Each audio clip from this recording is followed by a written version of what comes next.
My self HP sir में आपका account का टीचर। बच्चों आज मैं आप लोगों को अकाउंटिंग रिसो के बारे में बताऊंगा कि अकाउंटिंग रिसो के टॉपिक में हम आज कौन से रिसो सीखने जा रहे हैं उसके बारे में सीखते हैं। बच्चों आज हम लिक्विडिटी रिसो सीखेंगे और लिक्विडिटी रिसो क्या होते हैं पहले वो समझ लीजिए कि लिक्विडिटी का मीनिंग क्या होता है। The liquidity of the business refers to firm ability to meet its current organization is that short-term liabilities, liquidities ratio are those ratio which are computed to evaluate to capability of the entity to meet its short-term liabilities। ये हमारी liquidity ratio होती है। कहने का मतलब ये हुआ कि तरल अनुपात कंपनी का एक अल्पकालीन शोधन क्षमता को मालूम करने के लिए निकाले जाते हैं। यानी कि हम जो लिक्विडिटी रेशो निकालते हैं वो किसी भी कंपनी की शॉर्ट टर्म उसकी जो कैपेसिटी होती है उससे मालूम करने के लिए कैलकुलेट किए जाते हैं। यह अनुपात जो शॉर्ट टर्म लायबिलिटीज के भुगतान की क्षमता को मापने के लिए यानी उसका मेजरमेंट करने के लिए भी प्रयोग किया जाता है। ये जहां तक कहां होता है किस यानी कि हम कंपनियां इसका यूटिलाइज ज्यादा करती हैं। तो बच्चों लिक्विडिटी रेशो जो हमारा होता है वो दो प्रकार का होता है। एक है हमारा करंट रेशो और एक है लिक्विडिटी रेशो। बच्चों आपने भी सुना कि मैंने कहा दो प्रकार का होता है। बिल्कुल सिलेबस के अकॉर्डिंग टू हमें इन दो ही रेशो रखे गए हैं। हमारे करंट रेशो रखा गया है और एक लिक्विड रेशो रखा गया है। लेकिन आप देखें तो थर्ड भी होता है जिसे कहा जाता है सुपर क्विक रेशो भी कहा जाता है। सुपर क्विक रेशो जिसका एब्सोल्यूट लिक्विड रेशो भी के नाम से भी जाना जाता है। इसी प्रकार बच्चों इस तरह से आपके तीन प्रकार के आपके लिक्विडिटी रेशो हो गए। यानी फर्स्ट कौन सा हुआ बच्चों करंट रेशो, दूसरा लिक्विड रेशो जिसका सेकंड नाम है क्विक रेशो और थर्ड नाम है एसिड टेस्ट रेशो। बच्चों एग्जाम में किसी भी नाम से पूछा जा सकता है इसलिए मैंने यहां पर तीनों नामों का यूज किया है। इसी प्रकार थर्ड होता है हमारा सुपर क्विक रेशो और एब्सोल्यूटली लिक्विड रेशो। ये अब सिलेबस में नहीं है बच्चों, आप सिर्फ अब दो ही रेशो की तैयारी करें, करंट रेशो और लिक्विड रेशो। आज हम बात करते हैं करंट रेशो के बारे में बात करते हैं। करंट रेशो का फॉर्मूला जो होता है वो current assets upon current liabilities होता है। यानी करंट रेशो का जो फॉर्मूला है वो एक्चुअल में क्या होता है हमारा current assets upon current liabilities होता है। अब हमें क्वेश्चन आता है कि सर इसकी मीनिंग्स क्या होता है, करंट रेशो को कैसे समझे। तो current ratio establish the relationship between the current assets and current liabilities. यानी कि करंट रेशो जो होता है वो करंट एसेट्स और करंट लायबिलिटीज की रिलेशनशिप के संबंध को दर्शाता है। ठीक है बच्चों, अब हमें आता है हमें क्वेश्चन सॉल्व करने के लिए क्या करंट एसेट क्या होना चाहिए। बच्चों मुझे बड़ा अफसोस होता है कि आप करंट एसेट के बारे में क्लास 11 में अच्छी तरह समझ चुके हैं करंट लायबिलिटी, फिर भी मैंने यहां पर बताने की कोशिश की है कि करंट एसेट्स और करंट लायबिलिटीज कौन कौन सी होती हैं।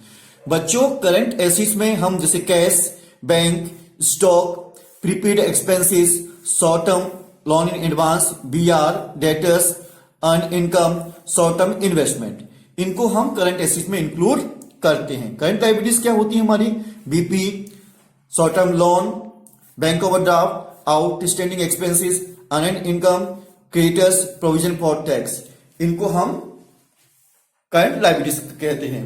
तो फॉर्मूला क्या हुआ बच्चों हमारा करंट एसेट का फॉर्मूला हुआ current assets upon current liability. बच्चों एक आसान तरीका है इसे याद करने का। आप यहां देखिए कि हमारा एक्चुअल में करंट रेशो का जो फॉर्मूला है हमारा जो करंट रेशो का जो फॉर्मूला है वो किससे रिलेटेड है करंट से।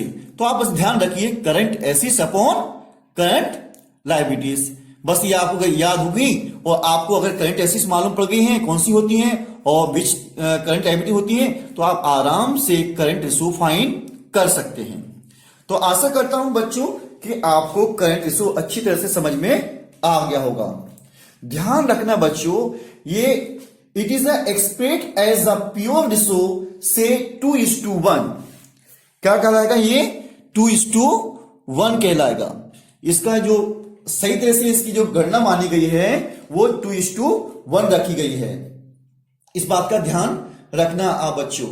इसको कंप्लीट यानी कि ये एक्चुअल में क्या रहता है हमारा, ये हमारा जो एक्सप्रेस करता है एज अ प्योर रेशो करता है, इसलिए ध्यान रखना कि हमारा 2:1 रहता है इसका सही अनुपात।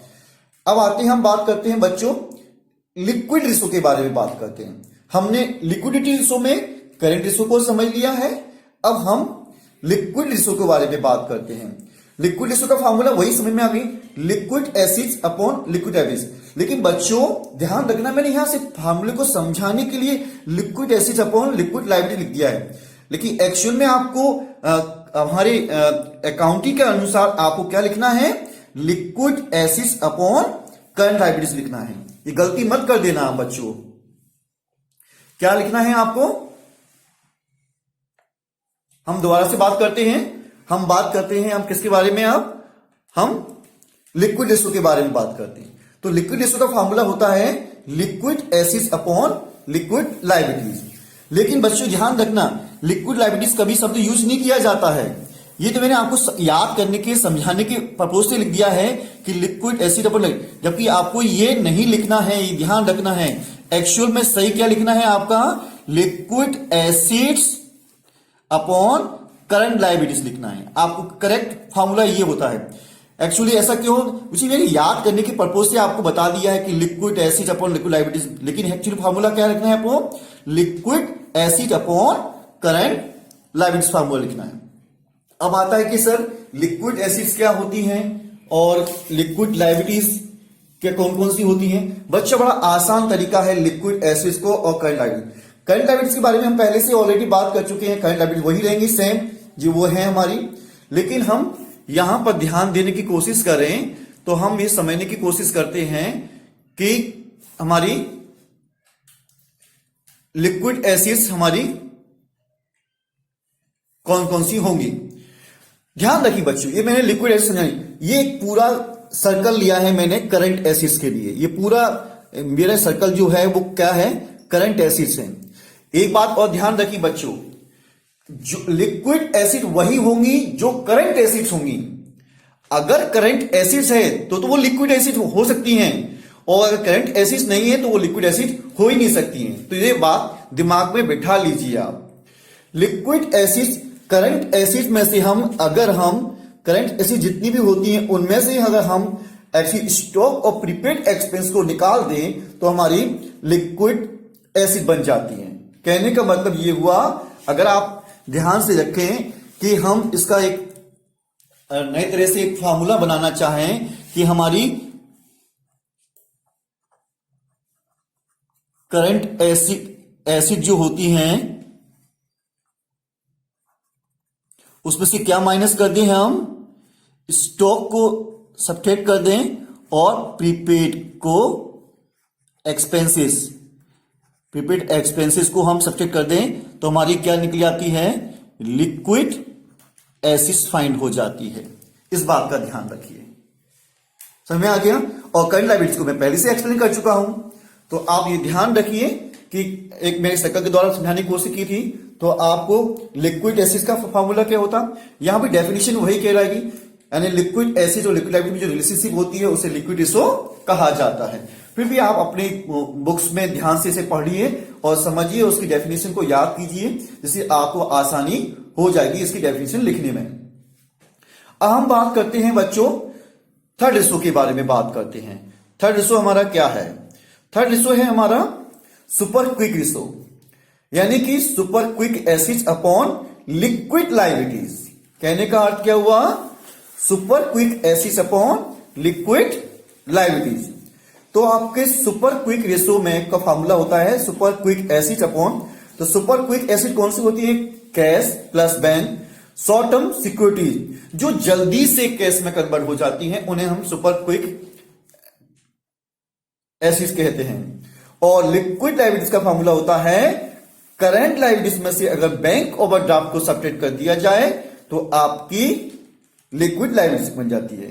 तो आशा करता हूं बच्चों कि आपको इस वीडियो के अंदर लिक्विडिटी रेशो के फॉर्मूले समझ में आ गए होंगे और किसी प्रकार की प्रॉब्लम नहीं हो रही होगी कि किस तरह से हम ये कौन से रेशो किस प्रकार से निकाले जाएंगे। बच्चों ये ध्यान रखना, इसमें से एक क्वेश्चन 100% आपका पूछ लिया जाता है एग्जाम में, 3 मार्क का आता है, जो कि बहुत आसान होता है। तो आशा करता हूं कि आपको अकाउंटिंग रेशो का ये चैप्टर समझ में आया, जिसमें लिक्विडिटी रेशो के बारे में मैंने समझाया, और आप इसके न्यूमेरिकल क्वेश्चंस आप लगा सकते हैं। नमस्कार, जय हिंद।